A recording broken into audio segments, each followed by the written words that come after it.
작은 서점.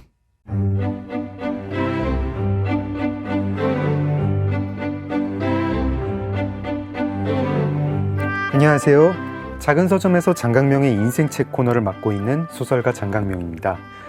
오늘도 어제에 이어서 너무나 많은 사랑을 받고 계시는 물리학자 김상욱 교수님을 모셨습니다.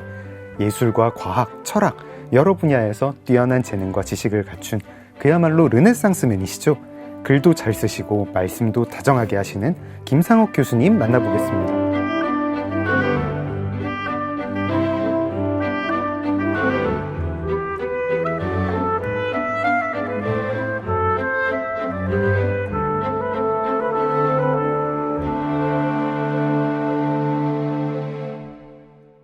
교수님 안녕하세요. 네, 안녕하세요. 네. 이번에 심채경 박사님이랑 공저로 내신 과학 산문에 보니까 되게 지적으로도 서로 이제 좋은 자극이 되는 것 같고, 와, 정말 말이 잘 통하는 분이시다 이런 생각 들었거든요. 책을 내게 된 배경 같은 게 뭐 딱히 있나요? 어느 날 갑자기 불쑥 복복서가에서 메일이 왔고요. 네. 김영하 작가님의 제안으로 네. 그러니까 저랑 이제 심채경 박사님이 같이 편지를 주고받는 그런 글을 연재해보면 어떨까 이런 제안이 왔는데, 이 컨셉 자체도 김영하 작가님이 제안을 해주신 거군요. 모르겠어요. 김영하 작가님 아이디어인지 거기에 있는 어떤 다른 스텝 아이디어인지는 모르겠지만, 네. 김영하 작가님의 이름으로 이렇게 온 거죠. 네. 그래서 제가 다 너무 좋아하시는 분들이라 심채경 네. 박사님도 너무 좋아하고 김영하 작가님도 너무너무 좋아해서 다 떠나서 내가 좋아하는 사람들과 뭔가 같이 얽혀서 일하는 건 너무 좋은 일이라 그래서 무조건 하겠다고 그랬는데, 네. 이미 지금 글을 시사인에 연재하고 있는 상황이었는데, 네. 이걸 하나 더 했다가는 망할 게 분명한데도 앞뒤 안 가리고 한다고 했다가 나중에 이제 많이 후회를 너무 힘들어서. 이게 그냥 연재만 하는 게 아니라 막 이 연재를 보는 독자들의 어떤 반응에도 또 이렇게 뭐 피드백을 해줘야 되고 뭐 그런 거였나 보죠? 무엇이든 물어보세요란 코너가 있어가지고요. 네. 이제 독자들의 어떤 편지를 받아서 네. 그 중에 저희가 이제 답하고 싶은 거를 골라서 답을 하는 건데, 그것도 사실 상당한 스트레스여가지고 원래 편지를 격주로 쓰게 돼 있었어요. 제가 한 주 쓰고 그 편지를 받아서 신 박사님이 다음 주 쓰고 이렇게 하는 건데, 네. 본인이 편지를 쓰지 않은 주에는 무엇이든 물어보세요에 대한 답을 써야 돼요. 그러니까 거의 매주 뭔가 새로운 글을 계속 써야 되는데, 저는 3주마다 한 번씩 시사인을 써야 되니까, 네. 이게 2주, 3주니까 6의 배수로 만나잖아요. 네. 그래서 정말 너무너무 힘들어서 나중에는 내가 왜 이걸 했을까. 근데 원래가 그렇죠. 원래가 인생이라는 게 이렇게 네. 한번 저지르고 후회하고. 네. 근데 너무너무 재밌었어요, 저는. 근데 이게 재밌는 게, 한 사람이 쓰면은 자기가 어떤 좀 구상을 하잖아요. 책을 쓸 때, 소설 같은 경우에 좀 안 그런 경우도 있지만, 어지간하면은 내가 이렇게 써서 어떤 메시지를 어떤 주제까지 도달해야지 이런 생각이 있는데, 약간 남이 뭘 던져줘가지고 거기에 일주일 만에 응답을 해야 되는데, 그게 좀 그럴싸하게 좀 품격 있게 나가려면 그게 참 힘든데, 이 두 분이 서로 상의를 안 하시고 주제를 이렇게 던지신 거는 확연하게 느껴졌고, 다들 굉장히 이런 것도 순발력이라고 해야 될까요? 지적 순발력이 상당하시다. 이 질문을 받았는데 어떻게 해가지고 끄덕끄덕하게 만들고, 약간 좀 이렇게 감동도 있고 재미도 있게, 야, 어떻게 이걸 이렇게 받아치신데? 약간 그런 느낌이었습니다. 그러니까 그게 가장 어려웠던 점이 네. 말씀하신 것처럼 상대방 편지가 올 때까지는 어떤 내용을 써야 할지를 구상하기 힘드니까, 네. 저는 사실 굉장히 롱텀으로 글의 주제를 정하고 준비하는 스타일이거든요. 네. 시사인에 연재하는 글 같은 경우는 최소한 한 달 전에 주제가 잡혀서 한 네. 2, 3주 이상을 책도 보고 이제 조사를 해서 생각을 정리해서 쓰는 스타일인데, 네. 이거는 너무나 순발력을 요하는 글이라서 되게 괴로웠고, 또 한 가지는 저는 편지를 많이 쓰지 않는 사람이라 편지라는 그 형태에도 좀 약간 좀 어려움이 있었지만, 네. 그러니까 원래 편지는 되게 내밀한 글이잖아요. 그렇죠. 근데 이거는 모두가 보는 편지잖아요. 그러니까 균형점을 어떻게 맞춰야 될지, 즉 예를 들어 중간에 제가 천문학 얘기를 하게 되는데, 네. 심채영 박사님이 천문학 얘기는 다 알 텐데 둘이 만나서 얘기했으면은 절대로 설명할 필요가 없는 내용들인데, 네. 제3자 독자들은 전혀 모르는 내용이니까 천문학자한테 천문학 얘기를 하고 있어야 되는 상황이더라고요. 그래서 일부는 설명을 하면서도 또 적정한 선에서 끊어야 되고, 이런 게, 그러니까 저는 언제나 누군가 이 편지를 보고 있다는 걸 의식하면서 편지를 쓰는 게 너무 힘들었어요. 약간 방송 진행자하고 좀 비슷하네요. 이제 뭐 이렇게 대화를 나누고 있지만 사실은 카메라나 뭐 마이크 저편에 이걸 듣는 사람이 또 보고 듣는 사람이 그렇죠. 있고. 그걸 강하게 의식을 해야 되는 상황이었는데 네. 심초영 박사님 별로 의식 안 했다고 그러더라고요. 그러고 보니까 본인은 그냥 편지 쓰는 느낌으로 되게 보시면은 글도 약간 다르잖아요, 주제가. 약간 그런 예, 그런 분위기도 좀 느껴져요. 심시영 박사님 별로 그렇게 의식 안 하시고 그냥 자연스럽게 네, 저는 이제 의식 많이 하면서 썼고요. 네. 그런 것 때문에 제가 더 많이 고생했던 것 같긴 해요. 표지가 이렇게 탁구를 하는 모습인데 아주 잘 만든 표지 같습니다. 딱 보는 순간 저는 벌써 거슬린 게 제가 왼손잡이로 돼 있더라고요. 그래서 이제 여쭤봤는데 그랬더니 네. 이게 오른손으로 하면 이게 안 보이게 돼서 할 수 없이 했다고 그러니까 이게 아, 그 예술적 변형이었던 거예요. 근데 아, 그런 뭐, 게 전 눈에 들어오더라고요, 처음에. 뭐 오른손잡이 선수가 이렇게 탁구 채는 왼손으로 잡을 수도 있죠. 가끔 테니스 하는 분들 보면 이렇게 중간에 라켓 이렇게 바꾸기도 하시던데요. 네, 그렇게 또 네. 변호해 주신다면. 네. 아, 저도 순발력 있게 한번 네. 얘기해봤습니다. 과학 산문이 근데 공교로운 건지 아니면 제가 그렇게 봐서 그런 건지 저희가 오늘 이야기하려는 책 넥서스하고 조금 이제 막 겹치는 부분들이 있어가지고 저 되게 흥미롭게 봤습니다. 저는 이제 넥서스는 원래 읽었던 책이니까 어떤 걸 여쭤보지 하면서 과학 산문을 읽는데 이거 하라리도 걱정하던 일인데 우려하던 일인데 흥미롭게 보던 일인데 그런 게 많이 있었어요. 넥서스 일단 책 소개를 해야 되는데 교수님 목소리로 좀 듣고 싶습니다. 넥서스 어떤 책입니까? 넥서스라는 책, 아마 유발 하라리를 아시는 분들이 많을 거라서요. 유발 네. 하라리는 정말 이 인류의 역사를 거대한 규모에서 아주 환원주의적으로 네. 착착 정리해서 쉽게 이야기해주는 이야기꾼인데요. 네. 이번에는 인공지능을 주제로 해서 네. 굉장히 디스토피아적인 미래를 염두에 두고 네. 보통 우리가 많이 듣는 인공지능의 디스토피아들이 있는데요. 뭐라 그럴까 약간 좀 다른 관점으로 네. 약간 다른 관점이지만 정말 설득력 있고 약간 상상하지 못했던 지점에서 네. 인공지능의 위험성을 이제 이야기해 주는 그런 책이거든요. 그래서 저도 이 책을 보고 제 인공지능에 대한 제 태도가 약간 바뀌었다고 할 수 있어요. 그런 의미에서는 이발 하라리의 책을 다 좋아하기도 하지만 네. 지금의 시성을 생각했을 때 현재 네. 우리가 직면한 이 상황을 생각했을 때 이 책의 내용이 다 옳다고 할 수는 없겠지만 이 책의 내용을 한번 모두가 생각할 필요는 있지 않을까 해서 제가 소개를 하고 싶었어요. 하라리에 대해서는 좀 어떻게 생각하십니까? 사실 이제 좀 하라리도 마냥 모든 사람들의 100% 지지를 얻는 저자는 아니잖아요. 강하게 불호를 드러내는 분들도 맞습니다. 있더라고요. 뭐 사피엔스 때부터 그랬고 이제는 사실 또 본인의 이제 전문 분야에서는 많이 벗어난 책을 쓴 거지 않습니까? 원래 이제 중세 역사학이었던가 뭐 전공이 중세 전쟁사였죠.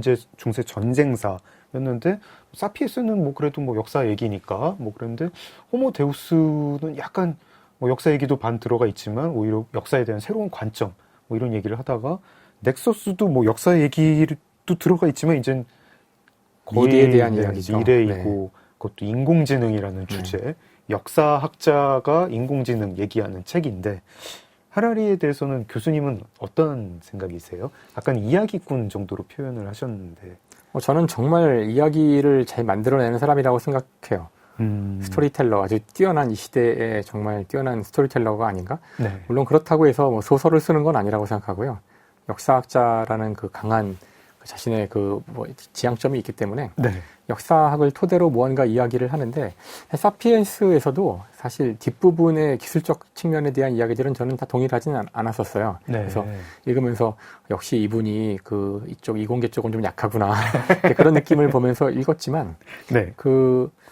뭐라 그럴까 역사를 물론 환원주의지만 네. 몇 가지 중요한 키워드로 아주 압축하여 진짜 명징하게 설명을 해내는 능력은 정말 최고가 아닌가? 그래서 사실 이 상상의 질서, 사피엔스의 핵심이었던 저는 그 내용이 너무나 큰 감명을 물론 다른 데서 이미 알고 있는 내용이긴 했더라고요. 네. 다른 철학자들이라는 거. 근데 이걸 이런 키워드로 이런 방식으로 풀어갔기 때문에 더 설득력이 있었다고 생각하는데요. 네. 그래서 그런 식으로 이야기하는데 아주 천재적인 사람이에요. 그래서 저는 너무너무 이 사람을 좋아했었는데 직접 만날 기회가 있어서 방한했을 방한했을 때 우연히 TVN에서 어떤 프로그램이 있었고요. 네. 같이 이제 앉아서 토론이라고 하기엔 좀 애매한데, 왜냐하면 사실상 질문만 할 수 있었고, 네. 그 답변에 대해서 한마디 정도 하기도 힘들었던 그 방송 일정상 그런 상황이었지만, 그래도 직접 이제 앞에서 이야기를 좀 나눌 수는 있었는데, 네. 전 약간 실망을, 그래요? 약간 실망을 했어요.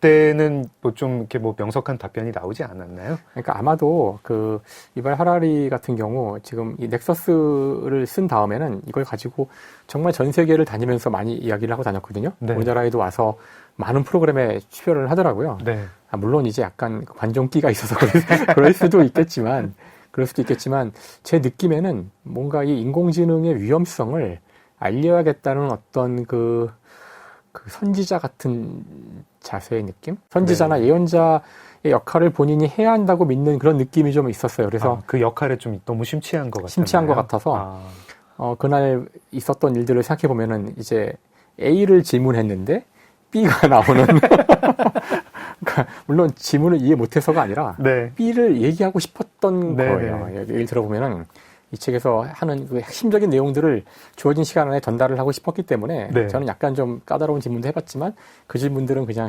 비껴가서 결국은 본인이 하고자 하는 이야기만 하고 가는 걸 봤는데 그래서 약간 저는 실망을 좀 했었어요. 그런 점에서는. 나는 지금 너와 대화를 하는 것이 아니라 여기 온 강연 들으러 온 청중이나 아니면 이 시청자들에게 그렇죠. 나의 메시지를 전하는 것이다. 그런 점이 약간 좀, 하여튼 저는 약간 좀 실망스러워서, 그래서 이분도 역시 뭔가, 뭔가 좀 지금은 많이 좀 그 스타가 됐다고 해야 되나? 네. 그날도 이제 막 시간 관리도 그렇고, 그날 그 현장에서의 분위기도 그렇고, 그 흔히 보는 아주 유명한 연예인을 만난 느낌이었어요. 그 모든 그 진행되는 상황들이. 북투어를 정말 이렇게 정말 거의 쇼비즈니스에 가깝게 네. 예, 촘촘하게 네, 그래서 뭐 아마 출판사나 아마 그 흥행을 돕는 어떤 여러 에이전시들이 있겠지만 그렇게 하는 것 같고 근데 지금 말씀해 주신 이야기는 과학 산문에서 제가 읽고 누구 얘기인지는 몰랐지만 또 꼭 하라리만 그런 건 아니지만 너무너무 재밌게 들은 막 진짜 깔깔 웃으면서 읽은 대목입니다. 흔히 대중 강연에서 예, 질문자가 A를 물었는데 연사가 뭐 그 A가 굉장히 어려운 질문이라 가지고 어떻게 답하지 하고 궁금해가지고 귀를 쫑긋하고 들었는데 답변은 그냥 A에 대한 질문이 아니라 엉뚱한 B를 이야기를 하면 시작은 A로 해야 돼요. 시작은 A로 하는데 네. A로 하다가 슥 빠져서 B로 가서 네. B에서 대단원의 막을 내리는데 B를 재밌게만 얘기해주면 청중들은 언제나 좋아하더라고요. 네, 그래서 그런 모습을 많이 봤죠. 네. 거기서 혼자 외롭게 교수님만 지금 A 질문한 거 대답 안 했는데 왜 다들 저 같으면 이제 넘어가는 손 거지? 들고 근데 A는 답 안 하셨는데요. 이제 원래 이래야 되는데 그거 못하죠. 사실 네. 분위기상. 네, 많은 사람들이 과학자나 검사는 아니기 때문에 그냥 제가 잘 쓰는 수법이기도 해요. 그러세요? 옛날에 그걸 몰라가지고 이렇게 어려운 질문 나오면 얼굴 빨개지면서 잘 모르겠어요 이랬는데 저희는 요즘은 그때 그냥, 그럴 때 네. 모른다고 답하라고 배워요. 그 학위 과정 때 이제 네. 그 수많은 랩 미팅을 할 때 발표를 하고 하면 계속 그런 질문에 대해서 모릅니다. 이렇게 말해야지 정답이고 네. 그때 괜히 이상하게 하다가 B로 가는 순간 큰일 나는 거예요. 그러면 이제 혼납니다. 교수님 일단 쉬운 질문부터 네. 드리겠습니다. 네. AI 많이 쓰세요? 어느 정도나 쓰세요? 전 많이 안 써요, 사실. 그러세요? 저는 사실 어얼리 어댑터라는 말에 반대말이 있나요? 네. 그러니까 많은 분들이 과학기술 하시는 분들은 굉장히 이 새로운 기술에 관심이 많을 거라고 생각하시는데 전 별로 그렇지 않아서 네. 저는 지금도 다 종이책을 보고 쓰고 이런 것처럼 새로운 기술이 나와도 그게 저한테 정말 간절히 필요하다는 생각이 들 때까지는 잘 안 하는 성격이라 인공지능도 현재는 저는 인공지능 검색 좀 똑똑한 검색기로 사용하는 것 같아요. 이제 제가 나온 공대 같으면은 워낙 그 연구실 자체가 랩이 하나의 마치 어떤 어떻게 보면 회사 같기도 하고 그래가지고 거의 공동 연구를 하는 셈인데 물리학은 사실 어떻게 연구를 하는지 잘 모르겠습니다. 근데 일단 공대에는 AI 굉장히 많이 들어온 것 같더라고요. 지금 물리학도 많이 써요. 그렇습니까? 어마어마하게 쓰고 있고요. 교수님 연구실에서는 혹시 안 쓰나요? 저는 연구를 많이 하고 있지 않아서 지금은 네. 그 물리학과에서도 지금 일단 프로그래밍을 너무 잘하기 때문에 네. 더 이상 프로그램을 사람이 짜지 않아도 되거든요. 코딩을 그냥 바이브 코딩을 코딩이라는 그냥 걸로. 뭐 말로 하면 다 짜주니까요. 그래서 네. 프로그램을 다 코딩을 해주고 네. 번역이라든가 논문 요약이라든가 네. 그전에는 그 많은 논문들을 다 일일이 읽어야 하기 때문에 사실 네. 사람이 영어로 되어 있는 원서, 원문 논문을 이렇게 많이 읽기가 어렵잖아요. 네. 근데 지금은 이제 번역을, 요약을 해주니까 그런 걸 다 읽을 필요가 없이 중요한 논문만 쭉 추려서 볼 수도 있고 일일이 다 읽지 않아도 그 핵심 내용을 파악할 수도 있고 네. 그래서 정말 중요한 것만 읽으면 되는 그리고 뭐 번역을 너무 잘해주기 때문에 네. 논문 쓸 때에도 뭐 틀을 잡아주고 고쳐주고 하는 거 다 해주니까 이미 인공지능 없이는 그 대부분의 대학원생들이 더 이상 연구 못한다는 얘기 나올 정도가 됐어요. 벌써 그 정도인가요? 네, 이미. 아, 이거 없이 못 씁니다. 이제 더 이상 못 살아요, 다들. 이제 뭐 번역, 요약, 뭐 코딩 이런 정도가 아니라 아예 이제 그 연구의 한 주체로서 거의 뭐 팀원 정도의 급으로서 그런 역할을 막 하는 지금 그런 학부 수준의 대학 그 물리 문제 다 풀 수 있고요. 아, 예, 대학원생들이 자기보다 더 똑똑하다고 생각할 때도 많은데 그 네. 웬만한 것들은 다 해주기 때문에 네. 그래서 연구를 같이 진행하는 사람도 있고요. 이렇게 본인이 혼자 고민할 게 아니라 원래 공동 연구자가 필요한데 네. 물론 어느 선 이상 못하죠. 못하는데 뭐 가벼운 것들에 대해서는 많은 도움을 주고 그러니까 지금 사실 인공지능이 이미 분리되기 힘든 상황이 됐어요. 마치 우리가 더 이상 그 구글 없이 살 수 없잖아요. 네. 이제 그 정도 레벨에 이미 된 것 같아요. 아, 이게 뭐 AI 시대가 닥치는 건 이제 부정할 수가 없고 이미 닥친 것 같고 거기에 대해서 뭐 되게 거칠게 낙관론자 진영이랑 회의론자 진영이 있을 수 있겠죠. 아까 하라리는 회의론자 진영의 예언자가 되겠다 뭐 이런 분위기를 풍긴다고 말씀을 전해주셨고요. 교수님은 굳이 진영을 택하라고 하면 얼리 어댑터는 아닌 건 알겠는데 뭐 좀 어떤 의견이세요? 약간 이거 두렵다 좀 경계해야 된다 아니면 우리가 사용할 수 있는 도구고 괜찮은 미래를 만들 수 있을 것이다. 사실 대부분의 이공계에 계신 분들은 다 낙관론자죠. 그렇지 그렇겠죠. 않으면 네. 이 연구를 못 할 거예요. 내가 하는 연구가 인류를 디스토피아로 인도한다는 걸 알면서 한다는 건 정말 이상한 거잖아요. 저는 가끔 무기 같은 거 연구하시는 분들도 그런 생각을 하시는지 좀 생각이 들더라고요. 그건 아니라고 생각해요. 저는 무기 연구를 하라 그러면 안 할 텐데. 네. 근데 그것도 어려운 것이 그 비슷한 문제가 맨하탄 프로젝트에서 있었잖아요. 네, 네. 그렇죠. 그러니까 히틀러가 먼저 개발할 수 있다는 얘기를 들으면은 그때도 안 할 수 있을까? 이제 어려운 질문이긴 한데요. 그래서 일단 기본적으로는 새로운 기술에 대해서 낙관적인 견해를 갖고 있고요. 네.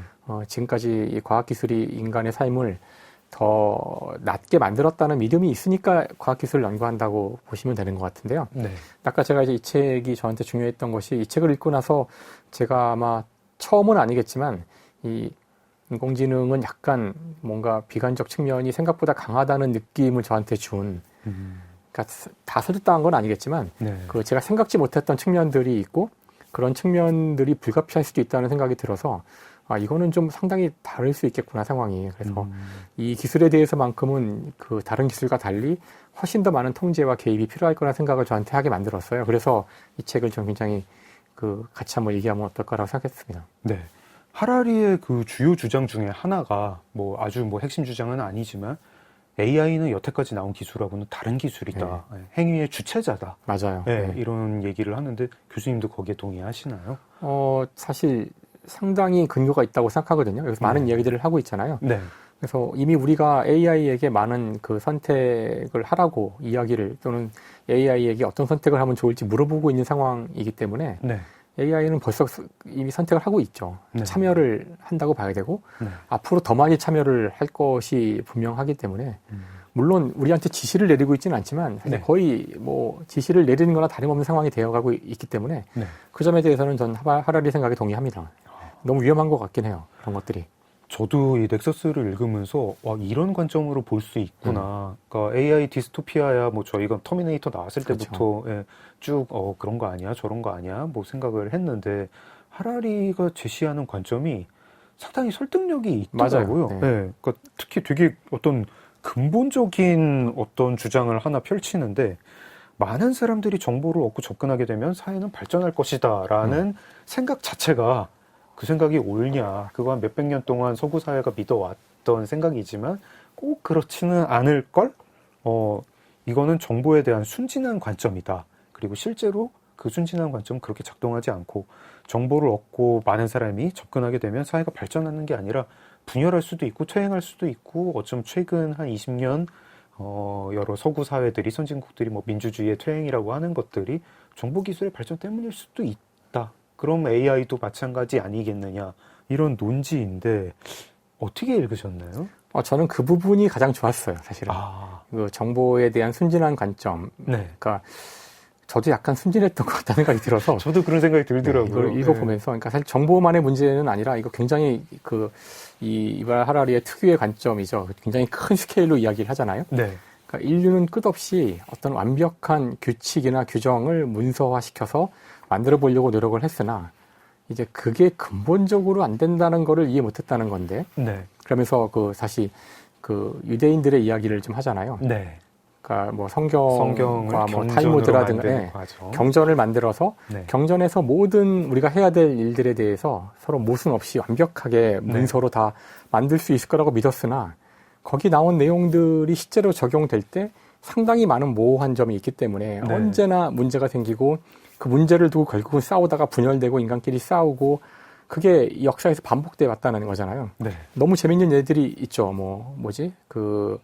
인쇄술이 보급된 다음에 오히려 마녀 삼냥이 그것도 그렇고 안식일에는 네. 일하지 말라 그랬을 때 엘리베이터를 타는 게 그러니까 그게 되게 좋은 예인데요. 저는 네. 그게 지금도 반복된다고 생각하고 있거든요. 그러니까 헌법에 나온 그 규정들이 네. 우리 생각에는 끝없이 헌법과 법률을 계속해서 개정하고 보완해 가면서 완벽한 법률을 만들 수 있을 거라고 생각하지만 우리가 작년이죠. 작년에 겪었던 그 민주주의 작년 재작년 위기를 보면서 우리의 헌법을 가지고도 뭔가 합법적으로 반민주적 행동을 하려는 사람들이 있었고 그 뒤에도 끝없이 똑같은 법률을 놓고서 이 법률은 이렇게 해석해야 된다고 이렇게 어떤 사람들은 그렇게 얘기하고 이 사람들은 또 이렇게 네. 얘기하고 원래 법의 의도는 그게 아니었으나 그 법을 또 막 이용해 가지고 뭐 상상도 할 수 없는 상식적으로 말도 안 되는 것들이 법적으로 허용되는 이런 사건들을 보면서 사실 이런 문제들이 법을 보완해서 되지 않을 거라는 얘기를 하는 거예요. 넥서스는 우리가 무슨 짓을 해도 법을 보완하는 방식으로는 완벽한 체계를 만들 수 없을 거라는 사실 단순히 인공지능의 문제만이 아니라 네. 인간이 갖고 있는 어떤 이런 그 법과 제도의 체계 전반에 대한 의문을 말하는 거라고 생각하는데요. 이게 하라리 주특기인 것 같아요. 한창 어떤 논의가 오갈 때 그 논의 밑에 있는 가정을 하나 부숴버리는 게 그렇죠. 호모데우스를 읽을 때도 너무 서늘했던 게 모든 사람들이 지능과 의식은 같이 간다고 생각하지만 분리될 수도 있다. 이런 얘기를 하니까 반박을 못 하겠더라고요. 그러면서 많이 믿어왔던 것들이 무너지는 느낌이었는데 넥서스에서도 저희가 사실 이게 언론인 출신인 저한테는 정보를 더 많이 공개를 하면 세상이 좋아질 거야. 이게 모든 기자들이 내세우는 그렇죠, 언론사들이 그렇죠. 내세우는 자기 합리화 변명이거든요. 우리가 열심히 취재를 해서 뭘 내세우면 그 정보가 밝혀지는 걸 두려워하는 사람이 있어도 결국엔 세상이 더 좋아질 것이다 라고 자기 합리화를 하는데 그래? 하고 제대로 따져보니까 아닐 수도 있다는 거죠. 아닐 수도 있다. 그럼 뭘 어떻게 해야 되지? 정보 숨겨야 되나? 참 깊은 고민을 시작부터 막 하게 했습니다. 여기서 잠깐 노래 한 곡 듣고 좀 잠깐 쉴까요? 네. 좀 머리도 벌써 좀 힘들어요. 가라앉히고. 힘듭니다. 어떤 노래 들으면 좀 이 힘든 마음이 가라앉을까요? 제가 너무나 사랑하는 가수인데 윤하라는 가수가 있거든요. 네. 윤하님이 또 최근에 또 그 물리학 천문학자들을 위해서 또 그 장학금을 하나 만드셨어요. 이 과학에 굉장히 관심이 많으시거든요. 그래서 최근에 결혼하셨는데 네네. 아시죠? 예, 네. 과학 커뮤니케이터와 결혼도 하셨고 네. 저도 몇 번 만났었어요.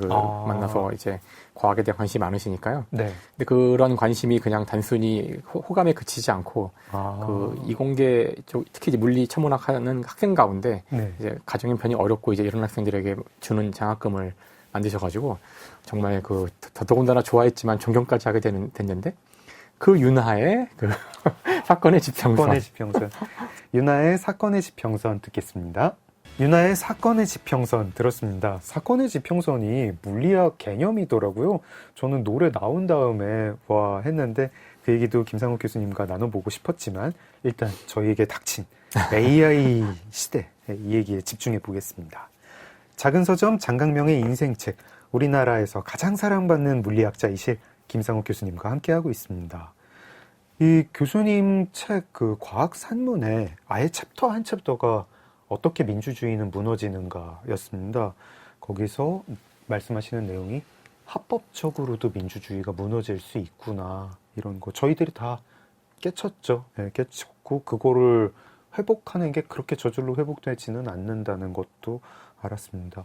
아까 이제 뭐 유대교 얘기를 해주셨지만 이 유대인들이 경전 해석을 놓고 랍비한테 달려가듯이 저희들도 헌법 해석을 놓고 헌재의 해석을 기다려야 되는 그런 시간들이 있었고요. 교수님은 이제 과학산문에서 기성정당의 역할을 강조를 하셨어요. 근데 저는 좀 이제 속으로 한국 정당들의 건강성은 2026년 초 현재 그냥 이미 물 건너갔다. 이거는 뭐 아주 건강하지 않다. 이렇게 보는 수준이거든요. 여기에 AI가 들어오겠죠. 들어오고 어떤 식으로든 이제 행위자로서 역할을 할 텐데, 뭐 어떤 뭐 드는 생각이라든가 뭐 제안이라든가 아니면 염려라든가 이런 게 있으실까요? 뭐 정당 민주주의, 의회 민주주의, 아니면 뭐 그런 걸 포함한 이 사회 전체의 어떤 민주적 분위기, 뭐 사회적 합의가 만들어지는 과정, 여기 AI가 어떤 영향을 미칠까요? 너무 어려운 질문이고요. 사실 네. 이런 질문에 대한 보통 제 답은 모른다가 답인데 일단 이 책에서 말씀하신 그 부분은 정확히 그 계엄이 선포되던 그때 이제 제가 편지를 쓸 타임이었는데 네. 편지를 어떤 내용을 써야 될까 고민하고 있는데 그런 사건이 벌어졌어요. 그래서 이제 급하게 이런 주제를 써야겠다. 지금 나라가 이 난리인데 뭐 한가하게 거기서 무슨 뭐 블랙홀 얘기하고 있고 그럴 수는 없잖아요. 네. 근데 또 상황인 만큼 또 어떤 내용을 써야 할지도 되게 걱정이, 물론 편지라서 뭐 아무나 볼 수 있는 건 아니었지만 그래도 워낙 세상이 흉흉하니까 네. 또 잘못된 글을 썼다가 또 나중에 어떤 변을 당할지 모르잖아요. 그래서 걱정을 많이 하면서 많은 고려를 하신 끝에 쓰신 편지군요. 네, 사실은 뭐 신문 칼럼이면 더 마음 편안하게 안 썼을 텐데 이건 내밀한 편지라서 소수의 사람들만 이 편지를 보고 있는 상황이긴 한데 그들에게라도 뭔가 좀 이 상황에 대한 생각을 전달해야겠다는 뭔가 글 쓰는 사람으로서의 어떤 책임감. 네. 그래서 이제 글을 쓰게 되었는데 어차피 정치 전문가는 아니니까 뭐 정치에 대해서 뭐 얘기를 깊게 하기는 어렵고 그 시기에 읽었던 책 중에 하나가 이제 민주주의는 어떻게 무너지는가였고요. 이제 네. 그 책을 읽으면서 느꼈던 여러 상황이 있었는데 정확히 그 일들이 이제 또 우리나라에서 벌어지고 있다는 생각이 들어서 네.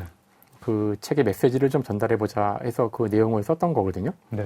사실 저는 이제 그 정치를 잘 모르기 때문에 저한테 정말 미스터리 같은 존재가 정당이에요. 제가 몇 번 물어보러 다니고 했었는데 그래서 왜냐면은 그 삼권 분립이란 것이, 권력의 분할이란 것이 민주주의에서 아주 중요한, 네. 그러니까 전에 왕이 다 갖고 있던 권력을 쪼개가지고 이제 서로 견제시킨 거잖아요. 그렇죠. 근데 이 중에서 두 가지, 입법부와 행정부가 왜 하나의 정당이 장악하도록 만들었을까?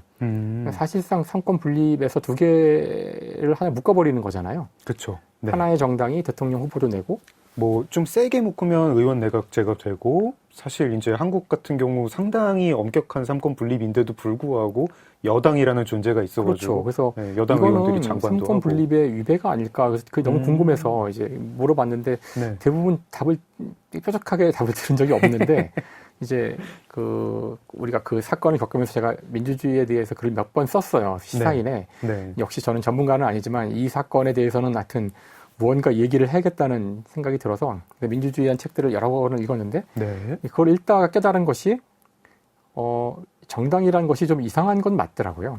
그러니까 처음 계몽주의 철학자들이 민주주의를 생각했던 시기가 있었잖아요. 네. 1700년대에. 네. 민주주의를 네. 디자인을 할 디자인하고 때가 있었죠. 다음에 그 1800년대에 처음 시행이 되기 시작하고 영국에서 네. 그럴 때만 해도 정당은 없었더라고요. 아. 정당이란 자체는 존재하지 않았고 네. 그래서 아무나 막 가서 그냥 유명한 사람이 나가면 당선되기도 하고 네.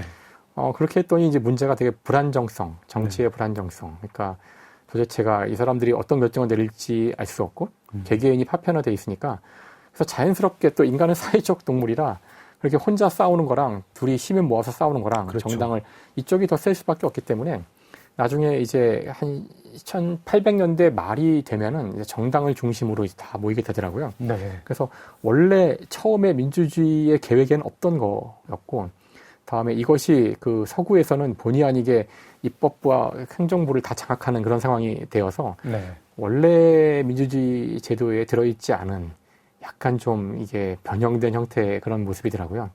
근데 약간 뭐 게임 이론식으로 생각을 해보면 어쨌든 뭐 대통령이 됐든 총리가 됐든 이 뽑히려는 사람은 자기 세력을 많이 모아야 세력이 되고, 필요한 거죠. 예, 네. 세력을 모으다 보면 그게 결국 양자 대결로 갈 가능성이 맞아요. 높고 네. 그러다 보면 그냥 그 사람이 뽑힌 다음에 어떤 장관직 같은 거를 이제 뭐 좀 나쁘게 얘기하면 거래라고 할 수 있겠고 좋게 얘기하면 책임 정치라고 할 수도 있겠는데 그러니까 더욱 중요한 거는 어차피 결국 양당으로, 물론 나라에 따라서는 세 당이 있는 경우도 있지만 대개는 이제 양당으로 쪼개지게 되는데 네. 사람들 입장에서는 둘 중에 하나를 찍어야 되는 상황이니까 네. 사실 대통령 후보가 되면 50% 확률이란 뜻이에요. 그렇죠. 그 책의 핵심은 그 자리에, 그 후보 자리에 갖다 놓은 바로 정당이 해야 될 첫 번째 임무는 최소한 검증된 사람을 거기에 앉혀야 한다는 거예요. 그래서 그 일을 하지 않을 때 민주주의가 합법적으로 무너진다는 거거든요. 네. 그래서 이제 히틀러도 예를 들었고, 이제 무솔리니도 다 똑같은 방식을 통해서 네. 다 파퓰리스트들인데 정당이 선거에 질 것 같으니까 전혀 검증되지 않았던, 하지만 유명하기만 한, 인기만 네. 있는 사람을 앉혀놓고 우리가 마음대로 조정하자. 그랬다가 조정 못해서 무너지는 게 20세기에 수없는 반복되는 행태였는데, 네. 정확히 트럼프도 그렇게 해서 당선이 됐고, 정확히 우리도 그 방식을 통해서 당선이 됐죠. 그래서 정당이 책임을 져야 돼요, 정당이. 그 얘기를 네. 민주주의는 어떻게 무너지는가 해서 수많은 사례를 통해서 얘기하고 있어요, 핵심이. 근데 뭐 많은 경우에 이 정당의 책임, 뭐 기업의 책임이라고 하는 것들이 어떤 저희가 이제 결국에는 뭐 법적 책임은 기업 법인에 물릴 수도 있겠지만 어떤 존재론적 책임을 따지자 보면 결국은 사람들인 거잖아요. 뭐 대표와 이사회들 그리고 많은 경우에는 결국 그 정당의 책임을 묻는다는 게 당원의 책임을 묻는 경우가 되는 거고 그 당원이 유권자고 결국 이제 돌고 돌면 같은 거 아닐까요? 유권자의 책임을 묻는다랑 당원의 책임을 묻는다 같은 거 아닐까요? 하지만 정당은 그 상대적으로 폐쇄적일 수 있고, 실제로 저희가 봤지만 그 정당의 당원이라는 것을 조작할 수도 있고, 그 소수의 사람들이 장악할 수도 있고, 뭐 이렇잖아요. 그러니까 사실 그들의 생각이 전체 유권자를 대변하지 못하는 경우도 많이 있었으니까. 네. 근데 물론 아까 말씀하신 것처럼 작금의 이런 상황이 뭐 정말 국민들은 아무 문제가 없는데 정당만이 문제라고 얘기하는 것도 말이 안 되지만, 일단 책임의 주체가 단순히 유권자라고 얘기해 버리는 것은 국민 절반을 책임자로 하는 건데, 그건 이 문제 해결하지 않겠다는 뜻이거든요. 저희가 지금 나눈 이야기를 그대로 이제 넥서스 이야기에 붙일 수 있을 것 같아요. 이제 제가 한국 정당 정치가 건강하지 않은 것 같다라고 한 이야기, 또 교수님 방금 전에 해주신 이야기, 그리고 이제 하라리의 이야기가 어떻게 아까 저희가 했던 이야기랑 이어지는 거 하니, 하라리는 이걸 되게 큰 틀에서 정보 네트워크의 관점에서 봅니다. 하라리는 독재 정부하고 독재 정권과 민주주의 사회에도 큰 차이는 결국 정보 네트워크에 있다. 독재 정권은 모든 정보 네트워크에 모든 집합하는 허브가 딱 하나가 있고 그 사람이 그 권력이 나오는 거는 자기가 모든 정보를 알고 있기 때문이다. 그리고 민주주의는 정확히 정보 네트워크가 그 반대다. 분산형을 해서 그렇죠. 어떤 사람도 그 모든 정보를 다 쥐고 있지 않고, 그래서 어떤 일을 하려고 해도 다른 사람의 계속 협조를 구조적으로 이루게 돼 있다. 그리고 여기서 이제 독특하게 등장하는 게 민주주의 정보 네트워크로 설계를 했는데 거기서 포퓰리스트가 부상을 해서 마치 자연 발생적으로 부상하는 것처럼, 히틀러도 그랬고 최근 21세기의 여러 나라에서도 일어나는 일인데, 분명히 한 사람이 정보를 쥘 수 없게 만들었고 여러 견제 장치가 있는 것 같은데 자연 발생적으로 사람들이 어떤 포퓰리스트 정치인에게 표를, 지지를 몰아주면서 이 사람이 정권을 쥐고 그 다음에 결국 독재로 한 걸음 갈 수도 있게 하는 이 현상, 이거는 하라리가 보기에는 이거는 민주주의의 구조적인 실패이고, 정보가 많아질수록 저절로 사회가 발전하고 민주사회가 된다는 게 안 된다는 반증이다. 요 논리도, 이 논지도 그럼 저희가 몸으로 겪은 셈일까요? 저희가 사실 지금 2026년, 작년 2025년, 그 재작년 2024년에도 대선이 있던 해건, 뭐 없던 해건, 뭐 어떤 경랑이, 정치적 경랑이 있던 해건, 정보가 모자라지는 않잖아요. 많은 정보가 있는데 그걸 보는 사람들이 이쪽 편이건 저쪽 편이건 자기 유리한 정보만 봐요. 어떤 분은 어떤 유튜브 채널만 보시고 거기서 말하는 걸 다 믿고, 거기서 음모론적인 얘기를 하면 그걸 다 믿고, 거기에 반증하는 온갖 신뢰성 있는 언론들이 반증을 해도 다 외면합니다.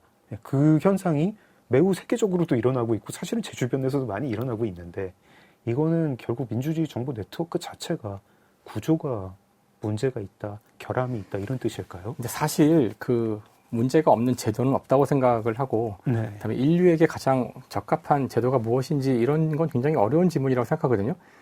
모르겠어요. 여전히 많은 그 인류학자들이나 고고학자들, 뭐 과학자들이 인간의 본성이 무엇인지 연구를 하고 있는데, 뭐 수많은 결과들이 얘기해주는 바는 원래 인간은 이런 민주주의를 하도록 되어 있는 것 같지는 않잖아요. 네. 인간의 본성은 한 4, 5만 년 전의 모습이 우리의 본성에 가까울 텐데, 굉장히 작은 소수의 집단이 모여 살다가 거대한 국가가 되었는데, 이런 국가를 잘 운영하도록 되어 있는 종인지 확실하지 않다는 거고요. 저희가 어제도 잠깐 얘기했지만 뭐 문화의 힘이라고 하지만 동조 압력도 있고, 그런 주변 것도 사람들이 있고, 다 네.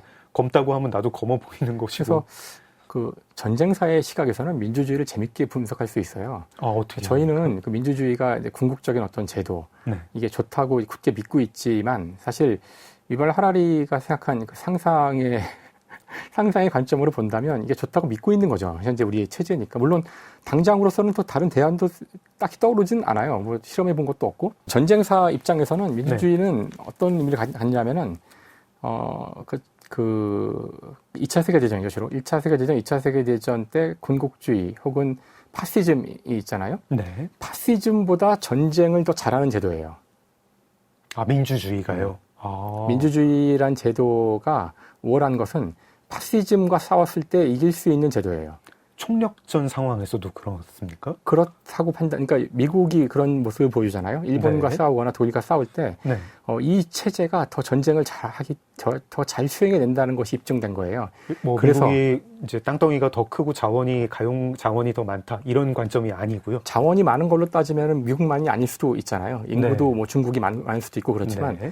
그래서 사실 그 인류 역사에서는 결국 전쟁에서 이긴 쪽이 헤게모니를 갖고 그 이후의 세상을 지배하는 건데, 네. 지금의 세상이 민주주의 사회인 것은 민주주의가 적어도 파시즘보다는 전쟁을 더 잘해서 그래요. 설명을 좀 듣고 싶습니다. 이유가 왜 그럴까요?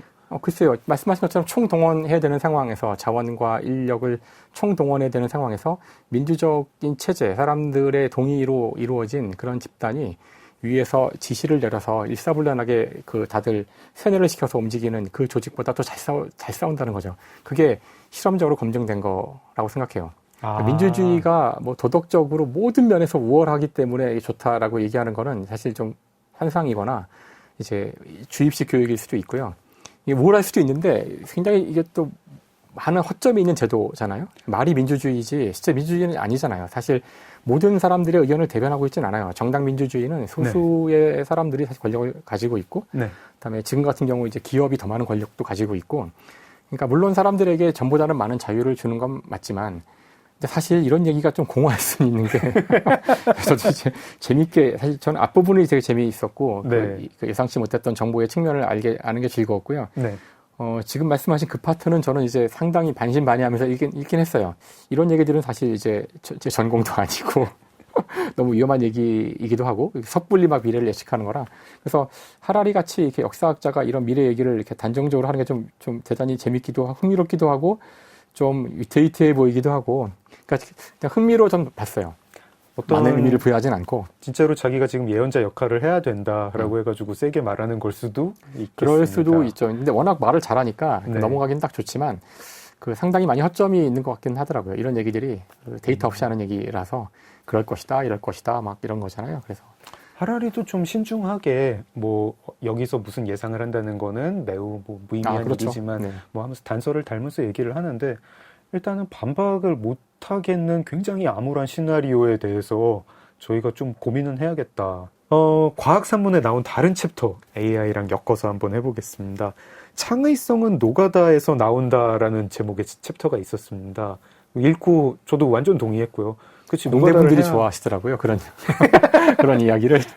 노가다 해봐야. 네, 노가다를 해봐야 해본 안다. 사람만이 노가다의 그렇죠. 이 저 좋은 그 장점을 노가다를 통해서만 나오는 그 결과물을 알 수 있습니다. 뭐 이렇게 예술한답시고 뭐 이렇게 저 누워만 있으면 나오는 거 없어요. 근데 노가다 제일 잘하는 게 AI 아닙니까? 기계가 인간보다는 노가다를 더 잘할 확률이 크겠죠. 네.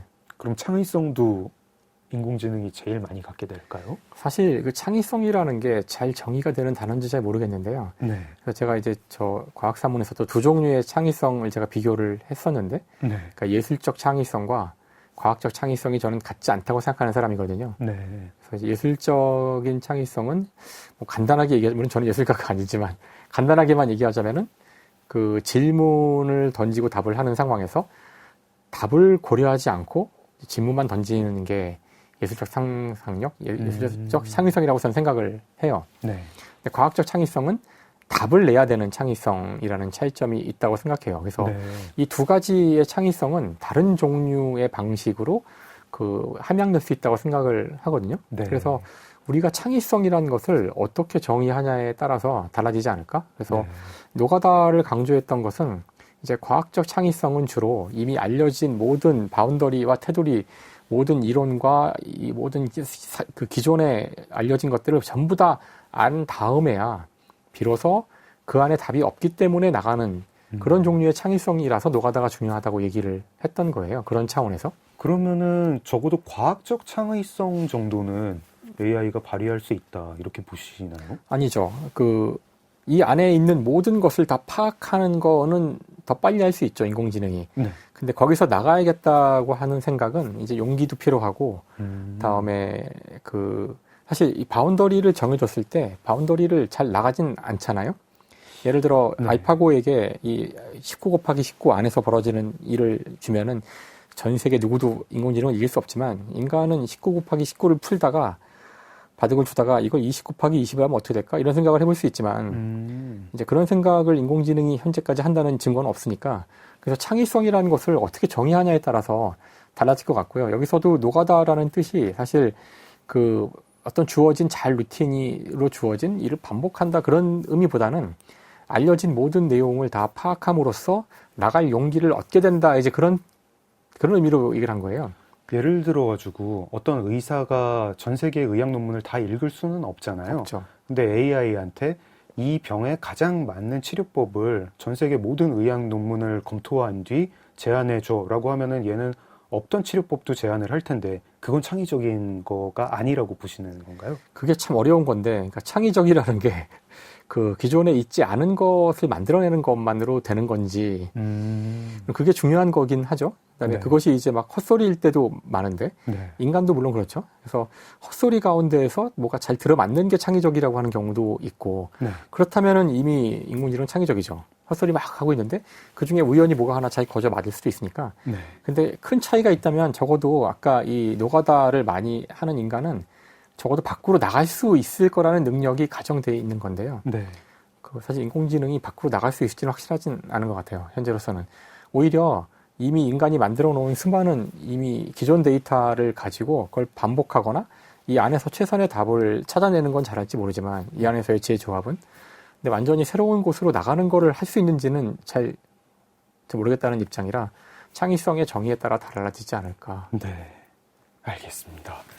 아, 넥서스 진짜 이 하라리의 주장에 저희가 동의를 해야 되는 건지 안 해야 되는 건지는 모르겠지만 정말 할 얘기는 많이 나오고, 그리고 적어도 창의성의 개념 같은 거는 바뀔 수도 있겠다 이런 생각도 해보고. 점점 모르겠어요. 저는 전혀 창의적일 수 없다고 생각했다가 인공지능에 대해서는 네. 인간 정도의 그러니까 보통 인간 정도의 창의성은 가질 수 있지 않을까? 아까 제가 얘기하는 그런 정말 어려운 문제를 풀어내는 창의성을 아직 띄지 못한다는 얘기인데, 이건 지나친 요구를 하고 있는 게 아닐까? 그래서 웬만한 사람의 창의성은 이미 가지고 있는 것처럼 보이기도 하기 때문에 점점 자신이 없어지긴 해요. 이런 얘기를 할 때.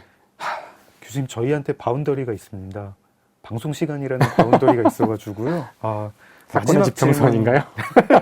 이 바운더리를 깨고 더 대화를 많이 나누고 싶지만, 네. 마지막으로 이제 교수님 추천곡 하나 골라주십시오. 어떤 거 들으면서 마무리를 하면 좋을까요? 천공의 성 라퓨타 OST를 들으면 어떨까 싶은데요. 네. 저도 좋아하는 애니메이션입니다. 특히 라퓨타라는 단어를 너무 좋아해서. 걸리버 여행기에 나오는 맞아요. 원래. 그래서 제가 대학원 때 저희가 이론 물리학 실험실이잖아요. 네. 그때 저희 실험실의 메인 컴퓨터의 서버 이름이 라퓨타였어요.